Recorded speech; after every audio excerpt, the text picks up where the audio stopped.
A new government building. I'm Zeke Fravor with how Oregon residents' wallets could be impacted by the building of a new fire station. And our goal, not only at finals, but especially during this time, our goal is really just to focus in on helping be that support that students need. Stressed about finals? I'm Grace Powell with Your Rocket Resource. I think, COVID babies are a brand new species. Nearly 3 years on, I'm Crystal Clark with how COVID has actually impacted the next generation.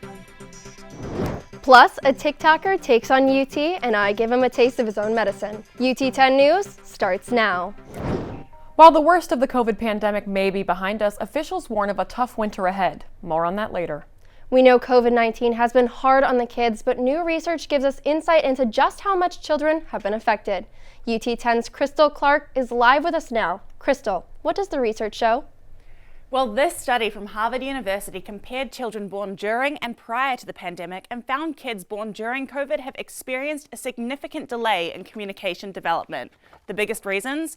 Isolation. Children haven't had the opportunities to see the outside world. Stress. COVID-related stress has impacted how parents interact with their children, and less family support. Many kids don't even know their extended families. I spoke with a Toledo mother whose family has felt these impacts. It was hard being isolated just because I had no idea what the future held once he was here. KJ was born in the pandemic. Like other kids at the time, he barely knew life outside of his home. His mother, Riako Shaib, says it has been tough. He really didn't have any other interactions besides like FaceTime and stuff like that. So they always say to keep him away from screens, but screens were the only things that were keeping people, together. Finally, this summer, he was able to meet kids his age. I was really terrified just because he also had a heart murmur. So there was just another level of concern that came with it.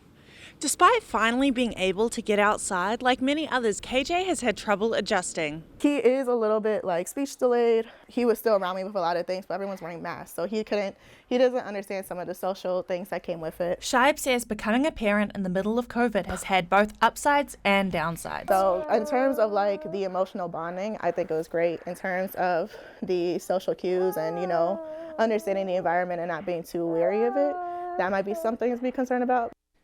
Experts say parents should not be too alarmed if their children have developmental delays, as the right environment and stimulation can aid infants and toddlers in their development. Continuing to engage and communicate with your kids, even if they aren't responding, is key. Thank you, Crystal. Outgoing National Institute of Allergy and Infectious Diseases Director Dr. Anthony Fauci is urging people to update their booster shots. He says we need to be wary of 2 new variants of COVID-19 in the coming months. These new variants already account for nearly 60% of current cases in the U.S. He says current booster vaccines only protect up to the Omicron variants, which make up less than 20% of present cases. One UT 10 community has been waiting for their new fire station for quite some time. The building is ready, but there's one hiccup. As UT 10 Zeke Fravor explains, the station won't be fully ready to go until an emergency generator arrives. After over a year of construction, the city of Oregon has a brand new fire station. After its dedication on November 13th, crews began moving in and operations have started to run from the new Station 41. So it's a great asset. It's a great asset to have everybody working together at one place. Not everyone has moved in, however. That's because they're waiting on an emergency generator, a must-have in any sort of emergency. Features of the new station include 6 bays for vehicles and dorms for firefighters. It's easier to manage people, it's easier to get information out and all those kind of things. One of the main concerns of citizens was taxes to pay for the station. However, the city was able to secure a bond, so taxes are unaffected. One other concern for citizens? Higher insurance rates, since the new station has been moved to a new location. I spoke with a local insurance agent who told me that may not be the case. As long as this new station here stays in Oregon, insurance rates should not go up. This once empty space is sure to be busy once everyone can officially move in. We're rapidly approaching 4,000 runs this year. We'll finish with 4,500 or so. In Oregon, I'm Zeke Fravor, UT 10 News. The chief says the station will be paid for by a bond secured by the city of Oregon after the old station was deemed unfit to run a full squad. You may have seen this rising TikTok star on your For You page recently. Rising influencer Ely Howie took a trip to U Toledo and I had the opportunity to interview the interviewer. Ely Howie, a TikTok creator known as @ElyMagic, is known for asking the uncomfortable questions at Ohio universities. Where we're going to be asking people if they think I'm cute. Let's go. What is your best dance move? As today we are here at the University of Toledo, where we're going to be asking people if they've ever cheated. Let's go. All right, I'm here with Trevin. Trevin. The question of the day is, have you ever cheated? We go around to different colleges. I have my John Belushi get up from Animal House, and we ask people questions like social experiment questions. I ask people if they think I'm cute, if they think I'm fat, have you ever cheated, things like that, just things that college students want to know. Ely has risen to fame, gaining over 1 million likes for his content in just a month's time. The University of Toledo was his 9th school to visit and is only the beginning for him. And while Ely is the star of the show, no one talks about the person behind the camera. Alex Sos is not only Ely's humble videographer, he's also his cousin. Alex has been pursuing his acting career while traveling on the road making content. I'm just a camera guy, honestly. That's all I am. I'm an actor as well. That's what I do. Well, not for my day job, but that's my dream. In my neighborhood, we would just film street magic. So it was something we always did as kids. And as we got older, I went to college, came back, and we just kept doing it. And he did the first video. I wasn't there. His sister was the one filming. But after that, we're like, dude, we have to do it. We have to keep this going. And so since then, we've been doing it and going to 2 colleges a week and just having a ton of fun. Interestingly enough, Ely informed me that they have only made roughly $100 for their videos from the TikTok Creator Fund. Ely and Alex also revealed to me that a national content tour is in the works, while Ely continues to pursue his magic career and Alex now with his acting career. Now let's turn things over to Sydney with news making headlines across America. Thank you, Belle. I'm personally known to fall into a TikTok hole myself watching funny videos, but according to the Associated Press, Wisconsin Congressman Mike Gallagher and Senator Marco Rubio find no humor in the app, introducing legislation earlier this month to ban it. Continuing with the rhetoric used by former President Donald Trump, Gallagher claims that the Chinese-developed app conducts illegal surveillance. In a Fox News appearance, Gallagher called the app, quote, addicting to kids and said that it was digital fentanyl. For 4 years, we had a close working relationship. It did not end well. Mike Pence says of Donald Trump in his new book, So Help Me God. The book currently sits at number 2 on the New York Times bestseller list for nonfiction, as Pence is anticipated to announce his presidential run in competition with Trump for the Republican nomination in 2024.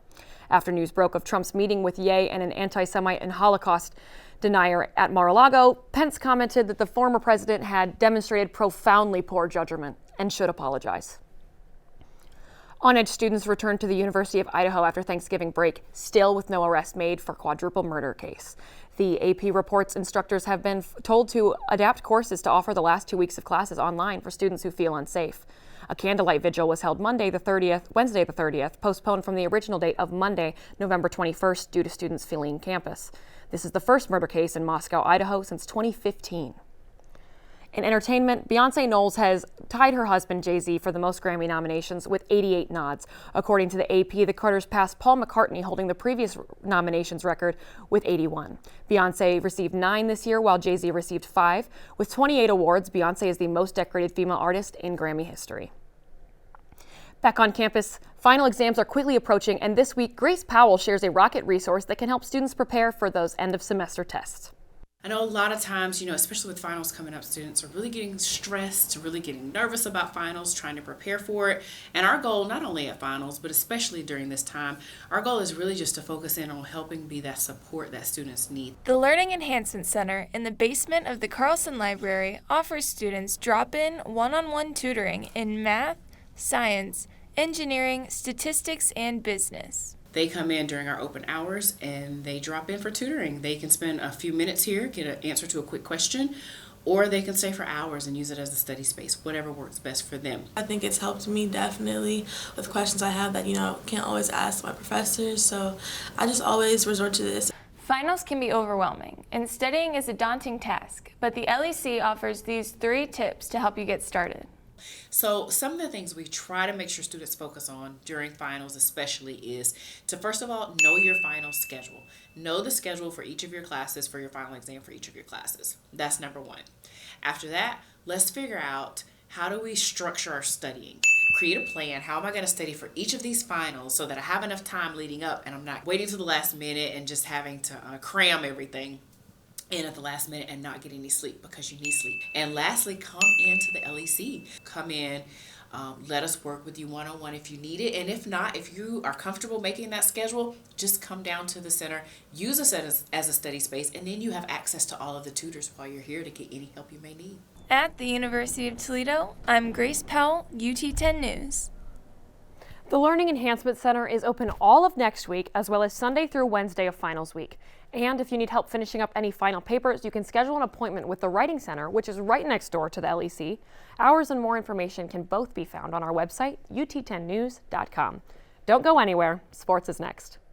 Calling all Rockets. UT10 News is introducing Rocket Resources, your guide to student resources on and around campus. From Rocket Style Career Center providing you with free professional clothing, to Rocket Fuel, fueling your pantries with free food and necessities, and much more, all already included in your tuition. We know how expensive college can get, so tune in with us weekly to get the most out of your education.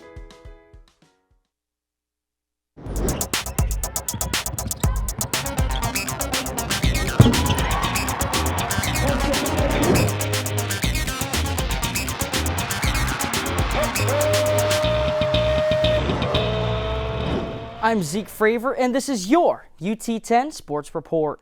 Last night, the men's basketball team took on the Richmond Spiders inside Savage Arena. The Rockets debuted new black uniforms last night against Richmond. 5 Rockets reached double digits in points during the contest. Senior JT Shoemate scored 20 points to pace the Rockets, while junior Ray J. Dennis chipped in another 17 points and notched 5 assists. Sophomore Dante Maddox Jr. was 3 for 4 from beyond the arc, while the Rockets as a whole shot 40.9% on 3-point attempts.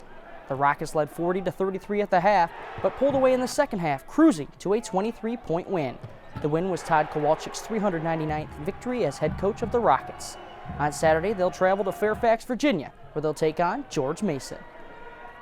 The women's basketball team was also in action last evening. On the road, they defeated Loyola, Maryland, 62-40. Quenisha Lockett led the way for the Rockets with 17 points, while Jessica Cook chipped in with 10. Next up for the women's team is a Sunday afternoon tilt with Missouri State at Savage Arena. Tip-off is slated for 1 p.m. The Rockets football team is also back in action this Saturday as they take on the Ohio Bobcats in the MAC championship game at Ford Field in Detroit. The Rockets come into this game looking to break a 2-game losing streak, while the Bobcats are winners of their last 7 games. Kickoff is set for noon on ESPN. While the Rockets volleyball team may have lost early in the MAC tournament, their season is not over yet. They've been invited to play in the National Invitational Volleyball Championship. They're set to take on the Clemson Tigers this Saturday, December 3rd, at Liberty University in Lynchburg, Virginia. We'd like to congratulate our Crystal Clark and the women's cross-country team on a great season. At the NCAA Cross Country Championship, the team finished 28th overall. The top Rocket, Joy Churcher, finished in 52nd place with a time of 20 minutes, 17.2 seconds. That's a wrap for sports this week. Thanks, Zeke. It sounds like we got a lot of awesome Rocket games coming up soon. That's it for UT10 News. And remember, you can always catch newscast replays on YouTube. Don't forget to follow us on social media and listen to 88.3 WXUT Saturday mornings at 7:45 for the UT10 Weekly News Update. We'll see you next week.